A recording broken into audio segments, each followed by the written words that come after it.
The United States finds itself confronting a shifting alignment in the Middle East as an emerging axis of cooperation among Iran, Saudi Arabia, and Turkey reshapes regional geopolitics. On one hand, Washington is grappling with how to respond to an evolving strategic framework that could limit its influence. On the other, it faces an immediate dilemma: will it intervene directly, recalibrate through diplomacy, or support allies with deterrence? This news update navigates that landscape, unpacking the developments, motivations, and possible trajectories of U.S. policy. Recent weeks have seen a striking turn of events. In June 2025, U.S. forces launched airstrikes against 3 Iranian nuclear sites, Fordo, Natanz, and Esfahan, in coordination with Israel, delivering what was described by the U.S. president as a spectacular military success. The strikes represented a clear and unprecedented military escalation, marking a deliberate shift in American strategy toward kinetic action to curb Iran's uranium enrichment capabilities. Analysts characterize this as more than tactical. It reflects a recalibration of U.S. deterrence and non-proliferation policy in the Middle East. Global reaction was immediate and varied. Gulf Arab states including Saudi Arabia, the UAE, Qatar, Oman, and Kuwait voiced deep concern and called for restraint and diplomacy. Saudi Arabia condemned the strike as a violation of Iran's sovereignty, urging de-escalation and a political solution. Qatar warned of catastrophic consequences, while Oman, which had been acting as a mediator between Washington and Tehran, strongly condemned the attack and emphasized the need for dialogue on a broader diplomatic front. The EU urged all parties back to the negotiating table, and the UN Secretary-General voiced grave alarm over the risk of regional collapse. Iran swiftly retaliated. It launched ballistic missile attacks on a U.S. military base in Qatar al-Udeid, which were largely intercepted and caused no casualties. The Islamic Revolutionary Guard Corps claimed the strikes were powerful, yet calibrated, intended as self-defense. Tehran noted it had even given advance warning, underscoring a desire to de-escalate. Despite the military nature of the response, the White House downplayed the strikes as a very weak response, thanked Iran for the warning, and announced a ceasefire between Israel and Iran, mediated via Qatar, with hostilities set to end by June 24. Meanwhile, beneath the immediate crisis, a deeper strategic reconfiguration has been underway. The unexpected fall of Bashar al-Assad in Syria in December 2024 triggered a realignment. Turkey and Saudi Arabia, former rivals, found common cause in stabilizing post-Assad Syria and countering shared threats, including Iran's influence and drug trafficking. Their rapprochement now appears institutional, supported by revived coordination councils and joint reconstruction ventures, foundation for sustained thawing of mistrust. Simultaneously, President Trump's recent Middle East tour heralded a broader U.S. pivot. He lifted sanctions on Syria and extended an olive branch to Iran, embracing a flexible foreign policy free of permanent enemies while reinforcing commitments to prevent Iranian nuclear armament. These diplomatic overtures arrived amid growing unease among Gulf monarchies. As Israel-Iran conflict intensified, Gulf states quietly sought to avoid entanglement, leaning instead toward rapprochement with Tehran to stave off spillover. Many host major U.S. military installations, but increasingly doubt Washington's reliability as a security guarantor.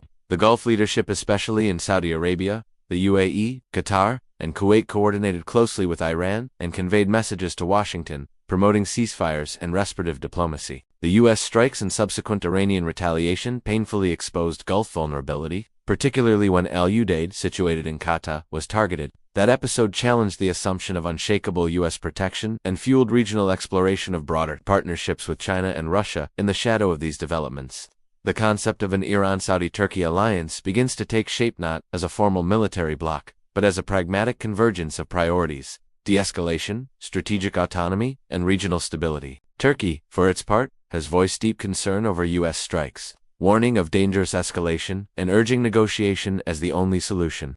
Ankara even positioned itself as a potential facilitator of talks. Saudi Arabia maintained its emphasis on restraint and diplomacy, even as it walks a tightrope between its Gulf security partnerships and regional sensitivities. United States policymakers now face a multidimensional challenge. Should the U.S. double down on military deterrence, risking broader regional backlash, or shift toward diplomacy with Iran and its new partners, Saudi Arabia and Turkey, crafted around arms control, security guarantees, and counterterror cooperation? U.S. strategic analysts recommend a multifaceted approach, reinforcing deterrence through regional military presence, while expanding diplomatic initiatives and supporting inclusive security architectures that mitigate Iran's influence without dismantling its regime. and remove incentives for escalation. As the U.S. weighs its options, the Gulf states seek reassurances, security guarantees, alternative partnerships, and diplomatic space to forestall being pulled into U.S.-Iran conflict. Saudi Arabia, and the UAE in particular, seem to favor reinforcing ties with Washington, but also hedging through strategic engagement with Iran and Turkey. U.S. strikes,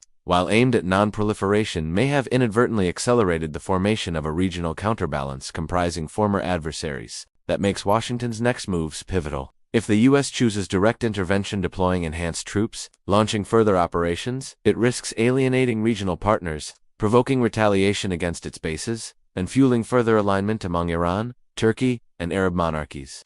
Conversely, if Washington pivots too much toward conciliation with Iran, it risks undermining its commitments to allies like Israel and the Gulf, and appearing to abandon its non-proliferation stance. A balanced strategy might involve reinitiating US-Iran talks, aiming for a new nuclear or security framework, while reaffirming protection for Gulf allies and supporting multilateral dialogues, perhaps via Saudi-Turkish coordination councils that are already active.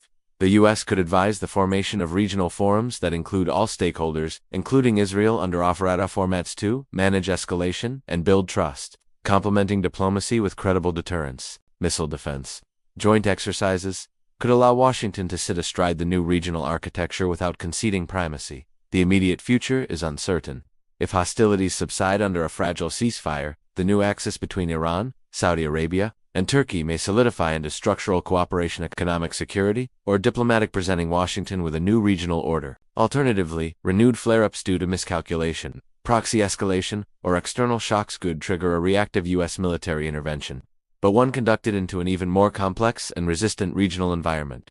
For Washington, the question becomes, can it adapt to the evolving Middle East by engaging as a partner rather than as a hegemon? Will it have the strategic imagination to anchor its interests through diplomacy and flexible alliances? Or will its current default of force and coercion drive its allies toward alternative partnerships, limiting U.S. influence for years to come? Whatever path unfolds, one thing is certain.